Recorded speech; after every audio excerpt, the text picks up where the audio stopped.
murder wise. Grass only greener when it's fertilized. Gave them truth in these songs, they prefer to lies. Destiny beautiful, adrift in her purple lies. You can't see me, you Stevie. Wondering how I reach more evolutions than Evie and make it look easy. What is up, Earth's mightiest subscribers? It's Ernie, Blerd without fear. Welcome back to the channel. All right, today's video, we're going to be talking about X-Men #2 by Gerry Duggan and Pepe Larraz, and in this video, we are going to learn a little bit more about how Synch is potentially planning on reconciling his relationship with Wolverine from when they were in the vault during the pages of X-Men number 19 and 20. We're also going to learn a little bit more about the new X-Men villain, Dr. Stasis, and where he comes from, and more importantly, we're gonna learn exactly how this new X-Men roster is going to absolutely body one of the most powerful and most dangerous forces in all of the Marvel Comics universe. We're gonna talk about all this and more right now, but first, if you want to see more awesome videos like this one, make sure you hit that subscribe button, and if you enjoy the video, I humbly ask that you Hulk smash that like button because it really helps the channel out. Now that that's said, let's talk about X-Men #2. Okay, so in this particular issue, man, we get a lot of amazing things that are happening. Some really, really small details that are going to kind of build on some things that Gerry Duggan is putting together for further down the road. Little things, especially like what's going on with Synch. He has basically given us a proof positive that we are going to be exploring the potential for Synch and Wolverine to resume their relationship with one another after Everett survived long enough after escaping the vault in Jonathan Hickman's X-Men number 19 to have his mind backed up so that he would remember the entire 200 some odd years that he lived in the vault undercover spying on the children of the vault. Whereas Wolverine was not so lucky. She was not able to escape long enough to have her mind backed up as well, so the relationship that they had with one another did not make it through. Only Everett remembers what happened. And while he is studying syncing his abilities with Jean Grey, which is something I thought was a very interesting thing. It's something I also thought was really cool about this entire comic in general, is that how much love Synch is getting on this team and how much development he is getting on this team, where we have witnessed on multiple occasions just within 2 issues where he is syncing his abilities, practicing more so syncing his abilities with the other mutants on the team and even some mutants who aren't on the team. We saw in the previous issue how he was practicing using Forge's abilities, and Forge even admitted that Synch could use his powers just as good as Forge could use the powers himself. We also learned that he is also learning how to sync his abilities with Polaris, and it's also been noted that he is very capable of syncing his abilities with Sunfire, as we learn a little later in this issue. But the thing he's doing in this issue that I thought was very interesting is that Jean is trying to teach him how to properly use her Omega level telepathic abilities, which is incredibly important because this is a tool that Synch can use to show Wolverine what actually happened when they were in the vault and maybe help her learn that they have something special. But I don't expect this to pay dividends immediately the way that Synch is probably hoping, because he does admit that he's not necessarily going to just jump right into it, because I can go ahead and tell you right now, the way this is probably going to play out is not going to be the way that people hope. She's not just going to see these memories and just immediately go, oh, okay, cool, now we're together. I don't think it's going to go that way. I think she's going to see those memories and probably get scared, probably recoil, probably push back at them, because it comes from something that she isn't familiar with. She doesn't remember those things, and it would probably feel incredibly alien to her to see her in a situation that she hasn't maybe necessarily thought of herself being in, and seeing it come from someone else. It's kind of how, if you ever watched the TV series The Good Place, how there is a moment, spoilers if you haven't watched it, but there is a point where 2 of the characters on that show fall in love with one another, and one of those characters' memories is wiped. And when that person is shown the memories, they are reintroduced to those memories. At first it goes one way and then it kind of goes another. It just depends on how this is all going to play out. But I also appreciate the fact that Cyclops is also deferring to Synch, letting Synch call some of the shots out in the battlefield, basically respecting the fact that Synch is a battlefield tactician and a former leader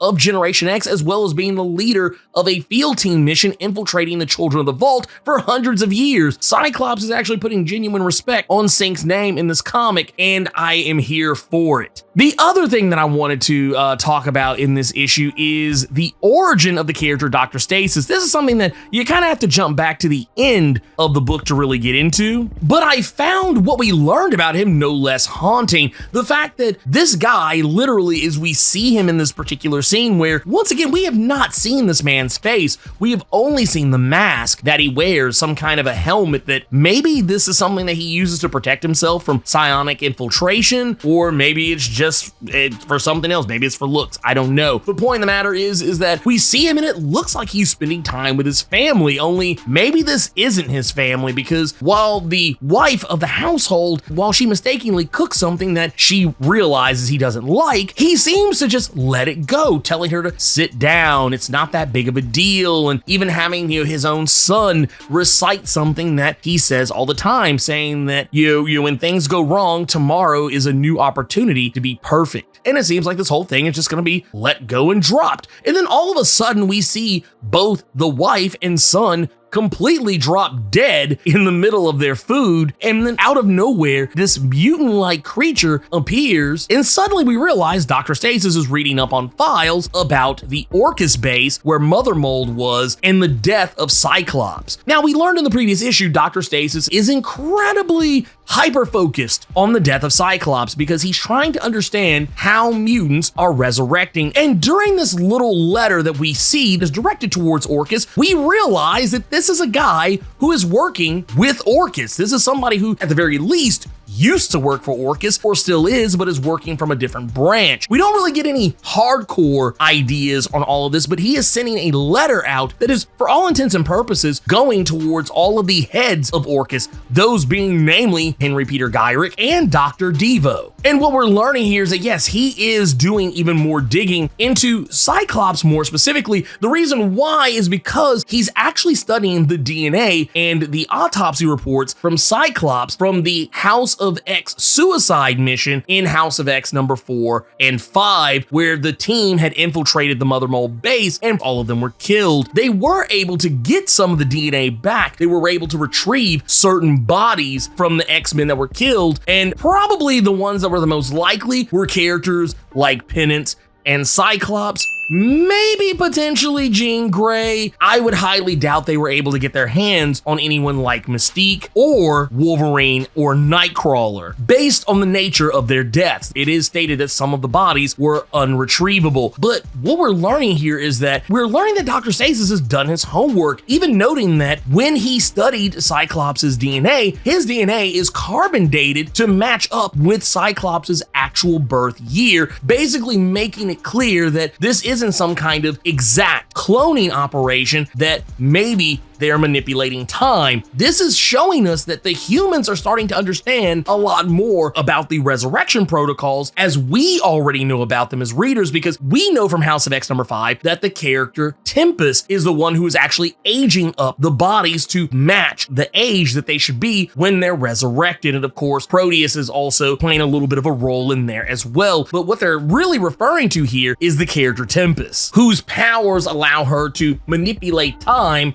revolving around a particular person, place, or thing. And of course, we also know that he's still following up the leads that Ben Urich is going through over at the Daily Bugle, something that was alluded to the previous issue, X-Men number 1. And basically what he's kind of coming to the conclusion is that Orchis needs to keep operating to make the mutants seem as though they're untrustworthy, so that way public opinion will basically make everything that Orchis is trying to do, as well as the Oblivion Institute that Dr. Stasis owns and operates, to make it even more viable, so that way people just go with it. If the X-Men and mutant kind are made to look like they're hiding something, that they have suddenly, they're keeping all these secrets, even though the mutants are being incredibly open about the things that they have access to, if they can make it seem like the mutants are untrustworthy, people will just go with it and decide, yeah, maybe we do need extreme measures to work back against the mutants. That is basically PR 101. We saw this work in real life with Hitler and the Nazis, how he was able to demonize an entire group of people, making others fear a whole entire group, a whole entire culture of people.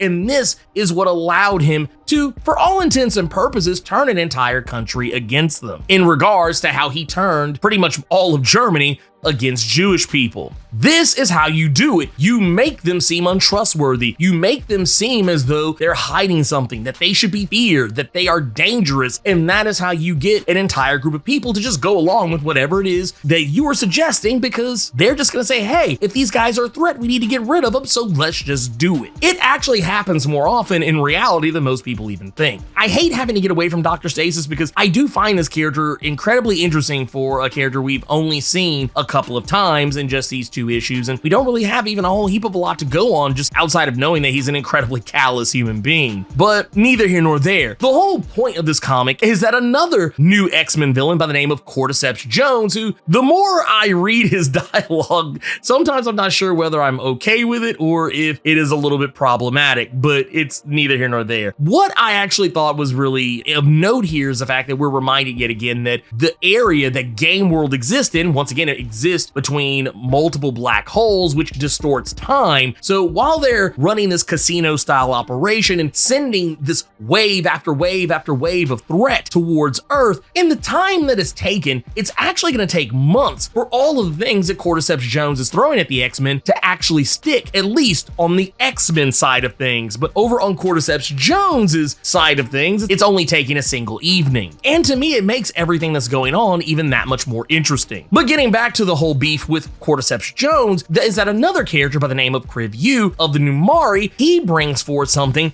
to try and help get the ball rolling on this whole cleanse the Earth situation, because at this particular point in time, nothing that they have thrown at the X-Men has worked. And Cordyceps Jones feels like the patrons aren't trying hard enough, and Kriv Yu has something that is more than enough to be a threat worthy of the entirety of the Avengers having to jump in and wage war in the fight. And it's a nod to a quote that we get at the very beginning of this book in regards to the character Nova, which kind of makes it almost a dead giveaway as to what it is. This quote being that it was the hardest damn war I ever fought, and that bloody wave cost me my entire life. That's not an exaggeration. Nova actually did risk his entire life in his fight against the Annihilation Wave, and that is exactly what Cordyceps Jones is unleashing. This all kind of reminds me, though, this whole setup that Cordyceps Jones is unleashing on the X-Men and the Earth itself, it is very much a Power Rangers style setup, at least,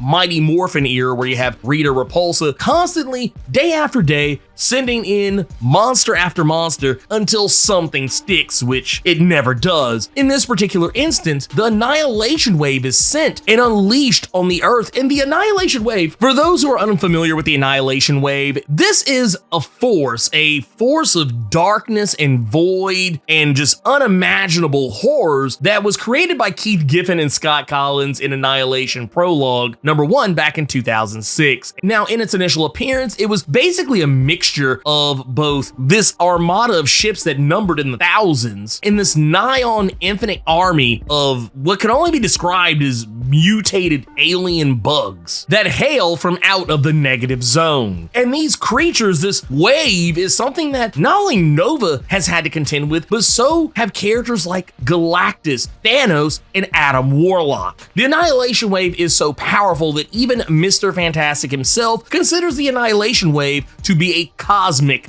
level threat. Now that I've bigged these guys up, this Annihilation Wave that is quite possibly one of the most dangerous forces in all of the Marvel Comics universe, that has literally taken the lives of some of Marvel's most powerful heroes and villains, how is it exactly that the X-Men are going to be able to take them on? And this is largely due to a tremendous amount of teamwork, which I really appreciate that Gerry Duggan has done with this series, proving to us that this squad is really adept at working together. showing us how Polaris and Jean Grey are able to combine their powers in ways, unleashing an onslaught of logs onto the Annihilation Wave and smashing a whole line of them, and how Rogue is able to throw one of those same said logs, where Cyclops is able to blast said log and turn it into splinters large enough that can pierce through most of the Annihilation Wave's front line. And this is before we even get into the shenanigans that Wolverine herself is going to be getting into, just cutting a swath across the entire run of them. And of course, using the abilities that both Jean Grey and Polaris have to create force fields using their respective powers, using Polaris's to shield off the rest of the city, while Jean Grey is also able to wall off